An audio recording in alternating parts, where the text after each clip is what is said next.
Hi, welcome to Algebra 2 Common Core. Today in Lesson 11 we're going to get introduced to the reciprocal trig functions. So we're going to find that not only do we have our primary three trig functions of sine, cosine, and tangent, but each of them also have a reciprocal as well. So I'm going to begin with our mnemonic for recalling what sine, cosine, and tangent each are. We know that sine is equal to opposite over hypotenuse. Cosine is equal to adjacent over hypotenuse, and tangent is equal to opposite over adjacent. Let's go ahead and define our three new trig functions. The secant function, that's abbreviated SEC, so the secant of any angle is the reciprocal of cosine.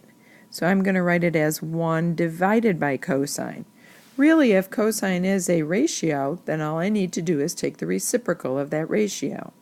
So since cosine is adjacent over hypotenuse, we're going to be able to say that the secant is equal to hypotenuse over adjacent, if we've got a right triangle. Cosecant is another one of our new trig functions. Cosecant is abbreviated CSC, so the cosecant is the reciprocal of sine. So again, if I know the answer for sine as a ratio, I could just take the reciprocal of that, and I will have the answer for cosecant. So because sine is equal to opposite over hypotenuse, I can then say that cosecant is equal to hypotenuse over opposite. Again, just taking the reciprocal. The cotangent is going to be equal to the reciprocal of tangent. So one way of doing cotangent is by saying that the cotangent, if tangent is opposite over adjacent, cotangent would be adjacent over opposite. Now we also know that tangent is sine over cosine. So since we know that to be true, we can say the cotangent is the reciprocal of sine over cosine, so cotangent would also be cosine over sine. So we have several ways to define the cotangent function.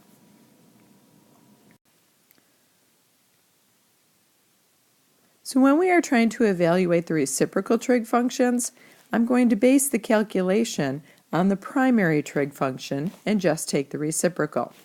In most cases, we're going to want to give our answers in exact and simplest form, which means that we're not going to mostly use a decimal. So for the secant of 60, we're going to say secant is the reciprocal of cosine. So let's go ahead and rewrite this as 1 divided by the cosine of 60. Now that just means that we can go to our unit circle. Let's find our 60-degree triangle, 60-degree angle here. Making that triangle, if I've got 60 down here, then that tells me that this side is going to be a 1/2, and this side will be a radical 3 over 2. So the ordered pair would be 1/2 comma radical 3 over 2. Therefore, I know that the cosine of 60 is just the x-coordinate, which is 1/2. So when I take the reciprocal, I get that the secant of 60 is the reciprocal of 1/2, which is 2 over 1. In the first quadrant, the x-coordinate is positive, so I also know the secant is positive. For the cotangent of 150, I think I'm going to rely on our quotient identity. So we're going to say the reciprocal of tangent. If tangent is sine over cosine, cotangent would be the cosine of 150 over the sine of 150. I find it easiest to go back to those basic trig functions of sine and cosine. So let's draw our unit circle. We're getting lots of practice with our unit circle. 150 degrees is in quadrant number 2. So that tells me that this angle right here is 30 degrees. So the side opposite is 1/2. The side adjacent is radical 3 over 2, and we're going to call that negative radical 3 over 2 because I'm going to the left. So we know that the cosine would be the x-coordinate. So the x-coordinate is negative radical 3 over 2, divided by the sine, which will be the y-coordinate, 1/2. Do a little keep, change, flip, and that tells me that I'm going to end up with a final answer of negative radical 3. Now you'll notice that the cotangent turned out negative in quadrant number 2. The tangent is also negative in quadrant 2, so they would go together. Let's finish off our last one for the cosecant of 3 pi over 4. Are you starting to recognize that this is just the cosecant of 135 degrees, which is an angle in quadrant number 2? So in quadrant number 2, that's going to be an angle with a 45-degree reference angle. So it's going to make a 45, 45, 90 angle, triangle. So my ordered pair should be negative radical 2 over 2, positive radical 2 over 2. So if I want the cosecant of 135, I'm going to start by looking at the sine of 135. The y-coordinate is positive radical 2 over 2. Let's take the reciprocal, so the cosecant of 135 would be equal to 2 over radical 2. But I want to simplify that answer, so let's rationalize by multiplying the top and the bottom by radical 2. And when I simplify, I'm getting 2 radical 2 over radical 2 times radical 2, which is regular 2. The 2's cancel, giving me a final answer of radical 2. Now, if you don't already have your calculator, go ahead and grab your calculator. So pause the video for a minute and then come back. So on my calculator, I see, first of all, in this example, that we want to give our answer as a decimal. And it says what value is closest to. So, of course, that means I'm not getting the exact value. I'm not doing it in radical form. So on my calculator, I look and I see that this problem has my angle in degrees. So we're going to go to the mode key on our calculator and convert it over to degrees. Now think about what we're going to do here. If we want the secant of 52 degrees, we're going to have to use the definition of secant. There's not a secant button on my calculator. So instead I'm going to need to use the cosine, which is the reciprocal. And I'm going to have to say, let's do, on my calculator, 1 divided by the cosine of 52 degrees. And again, as long as you're in degree mode, you're just going to enter that into your calculator as 1 divided by cosine of 52. And when I did that, I got 1.62. There's a lot more decimals there because this is an irrational answer. So I'm just going to pick the decimal that's closest to it. 1.62 is choice number 2.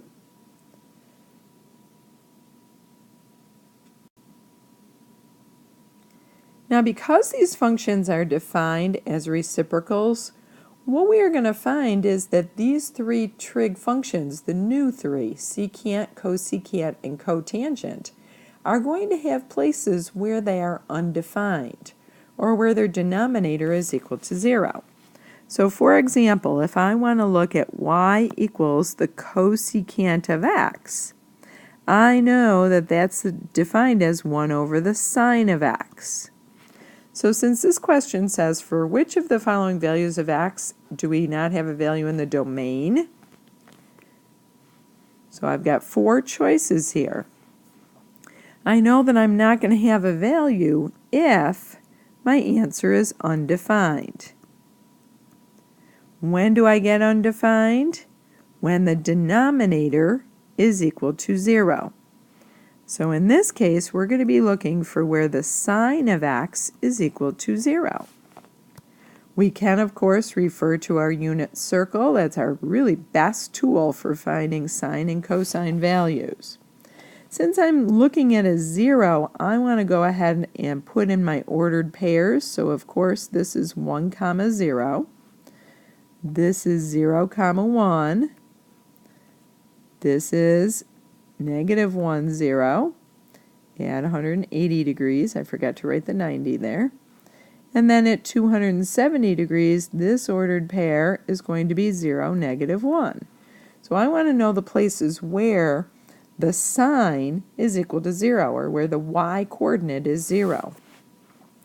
That's going to occur at 0 degrees, at 180 degrees, again at 360 degrees. Are you noticing that it's a pattern here? Every 180 degrees. So the next one would be 540 degrees. For each of those, since the sine is equal to 0, 1 over the sine would be undefined. So of these 4 choices, 180 degrees is the one that's not going to give me a value. Now you could check that on your graphing calculator by doing cosecant, which is 1 divided by sine. So if you did 1 divided by sine of 180, see what your calculator tells you.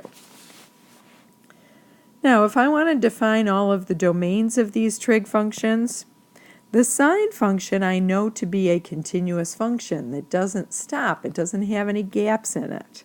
So that tells me that the domain is going to be all real numbers. So I can write that as -infinity to infinity. That's also true of the cosine function. I can go from -infinity to infinity. Now we've talked about the tangent function because it's defined as the sine of theta over the cosine of theta. We know that tangent is going to be undefined every place where the cosine is equal to 0. So come back up here and refer to your unit circle and say, okay, where is the x-coordinate equal to 0? Here's one spot right here at 90 degrees. Here's another spot right here at 270 degrees. It would happen again 360 degrees after 190, which is 450. And every multiple after that. So we're going to say that the domain for tangent is going to be all reals except for n times pi over 2. So pi over 2 is 90 degrees. So 1 times 90 degrees, or 3 times 90 degrees, or 5 times 90 degrees.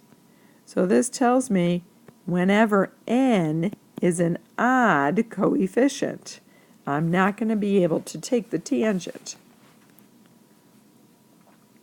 Now remember that cosecant is 1 over sine, so therefore I'm going to have an undefined function every time sine is equal to 0. We saw that value above here. Sine was equal to 0, at 180, at 360. So the domain is going to be all reals except n times pi. So 180 degrees, 2 pi, which is 360 degrees, 3 pi, which is 540 degrees. Keep going with my other trig functions. So secant is going to be 1 over cosine of theta. So I'm going to be undefined wherever cosine is equal to 0. We looked at that when we had tangent. So the domain for secant is going to be exactly the same as the domain for tangent. All reals except, oops, spelled that wrong, let's fix that, except for n times pi over 2, so all the odd multiples, so wherever n is an odd number, and I have the odd multiples of 90 degrees.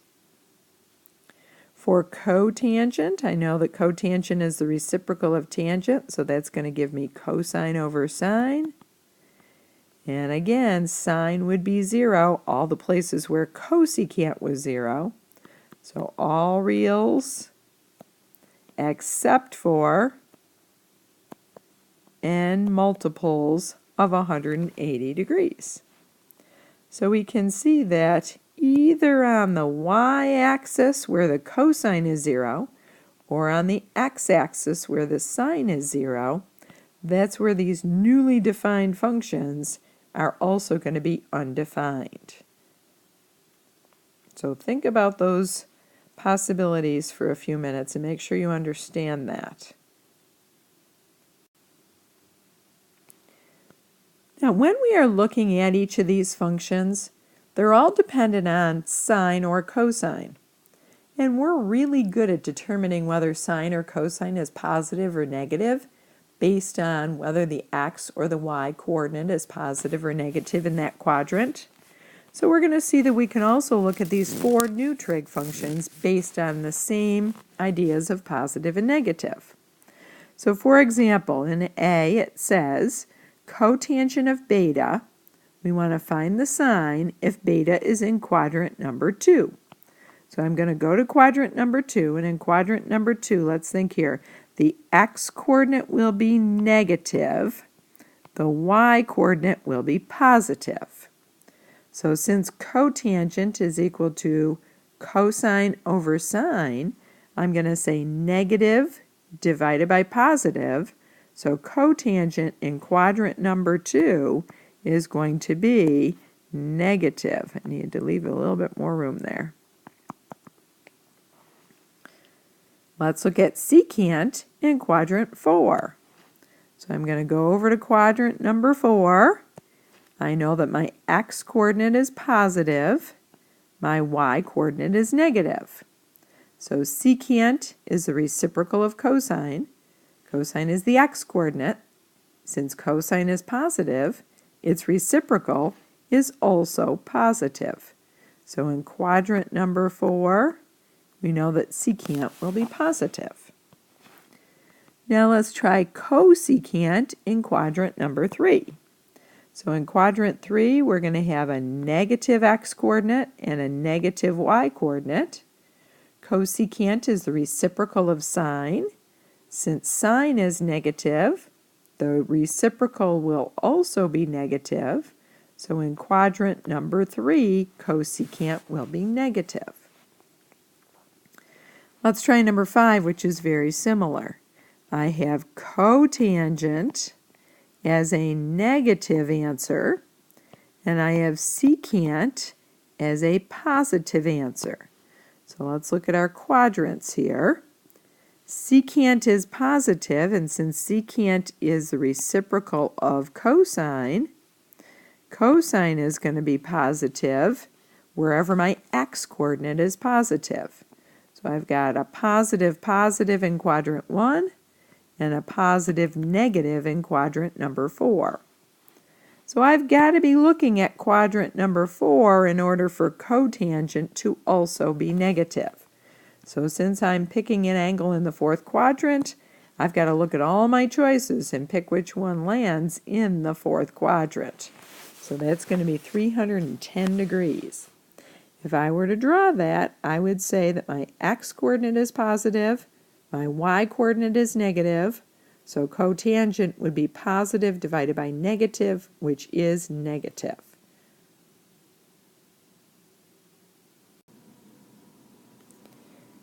Now in example number 6, we're going to base our answers for all 6 of our trig functions on our right triangle instead of our unit circle with our ordered pairs. So this is another nice way of finding the answers for all 6 of the trig functions. I've given you a right triangle with sides A and B. Those are the legs. So I want to find the length of the hypotenuse. So let's just use the Pythagorean theorem. So c squared should be equal to a squared plus b squared, where c is going to be the hypotenuse. Now let's solve for c. So we're going to take the square root of both sides of the equation, and I get that c is equal to the square root of a squared plus b squared. So let's label our hypotenuse with the square root of a squared plus b squared. Now again, since I am working with my right triangle, I like to use my SOHCAHTOA. However you remember your ratios for trig functions. That's what we're going to be using here. So for the sine, I know that I have to use opposite over hypotenuse. I'm coming from angle A here, so the opposite side is A. The hypotenuse side is going to be the square root of A squared plus B squared. For cosine, I'm going to have adjacent over hypotenuse, so the adjacent side is B divided by the square root of A squared plus B squared. Finish it off with tangent, opposite over adjacent, so A divided by B. Now here's the nice easy part. To get a cosecant, I'm just going to take the reciprocal of my answer for sine, so that's going to be the square root of A squared plus B squared divided by A. For secant, I'm going to take the reciprocal of cosine, so that's going to be the square root of A squared plus B squared divided by B. And cotangent's the reciprocal of tangent, so the answer for cotangent is going to be B over A. Now, of course, if I had numbers for each of those sides, I would do the problem in exactly the same way, calculating my hypotenuse first, and then using SOHCAHTOA to find all 6 of the ratios. So that's one way of solving for all 6 trig functions. You'll notice that I never calculated what angle A was equal to. I never got a degree for angle A or a radian for angle A. I just found the ratios by using SOHCAHTOA.